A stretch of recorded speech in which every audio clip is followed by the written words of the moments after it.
Hi Virgo, and welcome to your horoscope for September 2023, and happy birthday.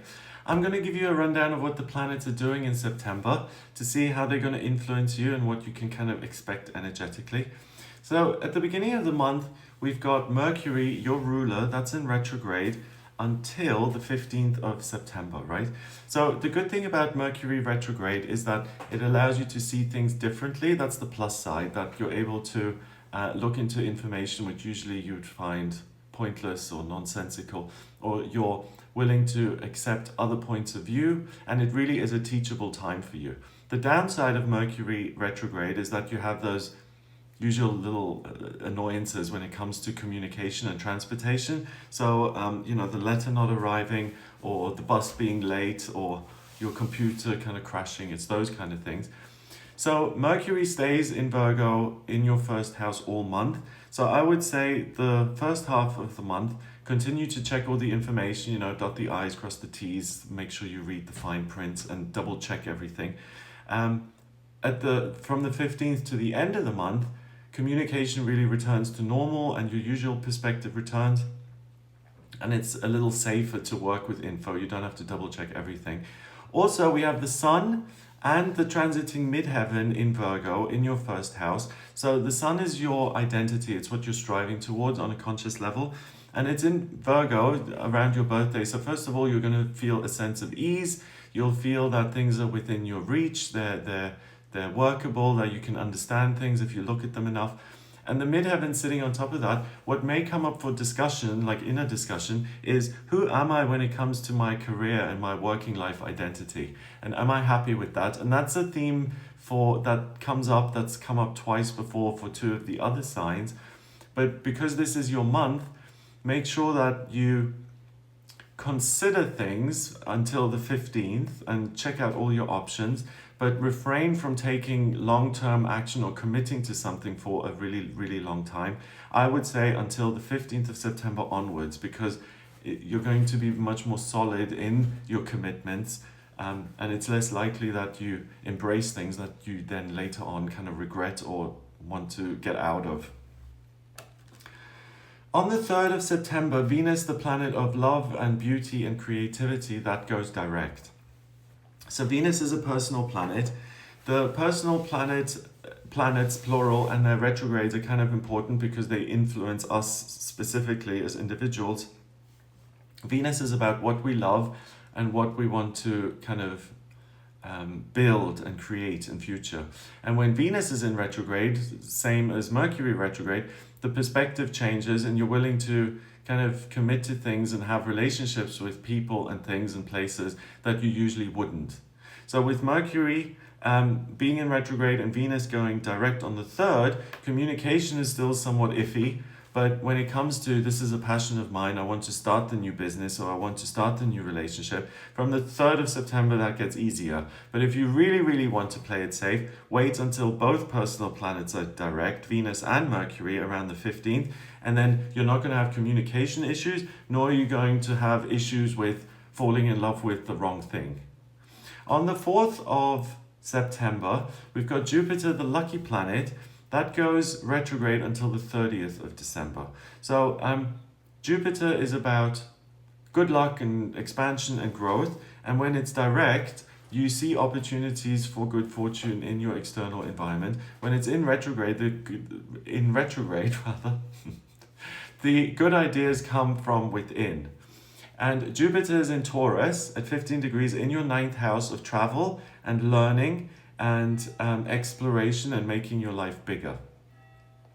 It sits next to Uranus, also in retrograde, and the moon at 11 degrees in Taurus around the 4th of September or on the 4th of September.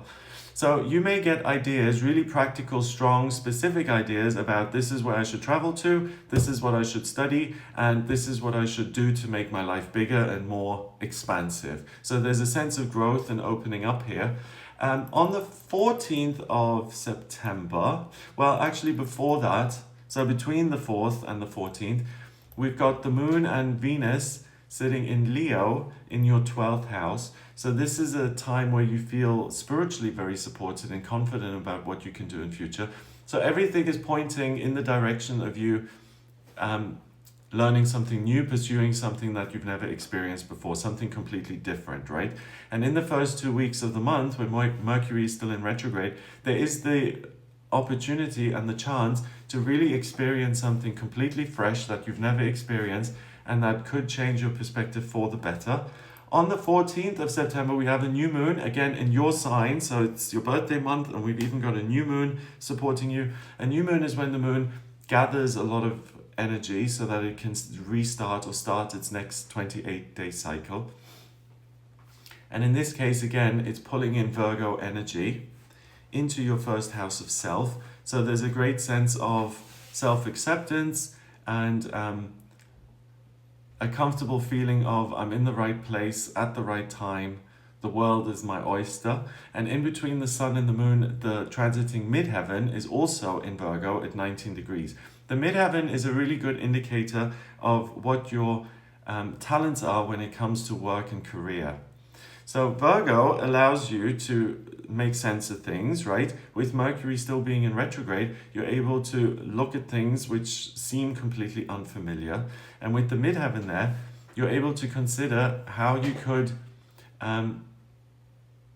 transform yourself or reinvent yourself in a different career, in a different way of operating in the real world. So for instance, someone who works as a vicar may have the desire to start building terrariums and to start a business with those. It's a complete shift in direction. On the next day, on the 15th of September, Mercury, the communication planet and your ruler, that goes direct. It's in Virgo at 8 degrees. So now your usual perspective on things, what's right, what's wrong, what are my beliefs and values, what's going to work, what's practical, what isn't, that returns and becomes much stronger. And I would suggest that the ideas that you gather until the 15th or the 14th of September, you start to consider how you can take practical action on those from the 15th onwards, because the ideas you have from the 15th onwards are going to contain fewer errors and are going to be much more likely to succeed. On the 19th of September, we have the Sun in your sign of Virgo forming an opposition with Neptune in Pisces. So Neptune in Pisces is, well, Pisces in itself is the sign opposite to your sign. So it can be said to be your nemesis or your shadow self or your light self or the opposite, right? And you're about processing information. Pisces is about connecting with the higher realms and getting away from the physical world altogether and really engaging on a spiritual level. Neptune also is the water planet of dreams and intuition. So your sun, your identity is literally being opposed by the water planet, which says, hey, don't forget about your dreams and your hopes, particularly when it comes to your relationships and what you want to implement there. So now it's not just about starting something new in terms of making sense of things and work. It's also about how can I create more structure and solidity in my relationships. So if you're divorced or you're widowed or you're single and you don't want to be, and you feel a sense of helplessness or powerlessness when it comes to your relationship situation, you're going to be confronted with that around the 19th of the month. And the confrontation isn't just to torture you and to make you feel unhappy. It's like, oh, yeah, I wish I had a partner, why don't I? It's the opportunity to change that and to use all this practical, kind of down-to-earth, grounded energy and the willingness to do the work to really open up your perspective again and to say, okay, this is something I want, I don't have it, what can I do to acquire it or to bring more of it into my life? On the 23rd of September, we have the September equinox, the beginning of autumn. And this is when we have an equal balance between sunlight and nighttime. And whenever we have balance on planet duality, there's a sense of space that's created and something new can be revealed. You still have Mercury now direct in Virgo in your first house, and you also have the transiting midheaven in Virgo in your first house. So I think that the balance will allow you to kind of look into both areas of your life. What do I want to see myself as, and what do I want to create in my relationships? And you'll get really clear ideas about what direction to take and how to make that happen. So it's all about the future, this really. And it's about giving yourself a moment to breathe in the here and now so that you can look to the future and what you want to build into it. On the 29th of September, we have a supermoon, similar to the 2 supermoons that we had in August. A supermoon is when the moon is nearer to the earth, so the influence of the moon is felt much more strongly and the moon looks bigger. And on the 29th, it's a full moon in Aries that happens now in your 8th house of institutions and groups of people. Chiron and the North Node are also in Aries in that 8th house. So the focus shifts, and it's now, how can I use my ideas and my confidence and my energy to connect to a group of people and to be part of something bigger. And the point of all of this is, the point behind it is to heal, or a sense of I want to belong. So when I hear that, my kind of inner red flags are triggered. The only time I really want to belong is if I feel insecure about something, or if I feel lonely, or if I feel vulnerable on my own. So what is it at the end of the month here that prompts you to belong? I think you have so many ideas and ideas for the future that it may feel somewhat intimidating, and rather than taking action on this is my plan for the future, I'm actually going to do it, instead you try and hide out and say this is too scary, I need the support and help from other people, so I need to find some sort of group to belong to. So I don't think it's a genuine helpful thing to do, and I think it's something that you should really consider and ask yourself, is this just something I'm doing to avoid taking personal action around something, and a way of redirecting my own anxiety or fear? Okay, wow, that's not the easiest.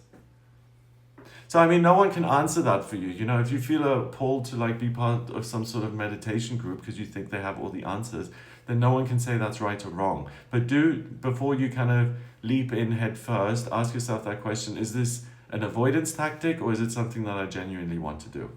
Yeah. Okay, so that's what I get for you here in September. I hope you have a fabulous month. If you would like a personal reading with me, please get in touch via my website. It's gregoryscott.com. On the front page, click on Book Your Reading to Audio Reading with me. In my personal readings, I use astrology, the tarot, numerology, and my intuition. I combine all of them to answer any questions you may have. So if you're questioning your personal identity, or the way you create an income, or what you're learning or teaching or communicating, your family, anything at all really, please do get in touch with me for a personal reading. I hope you have a fabulous month, and I'll speak to you soon. All the best.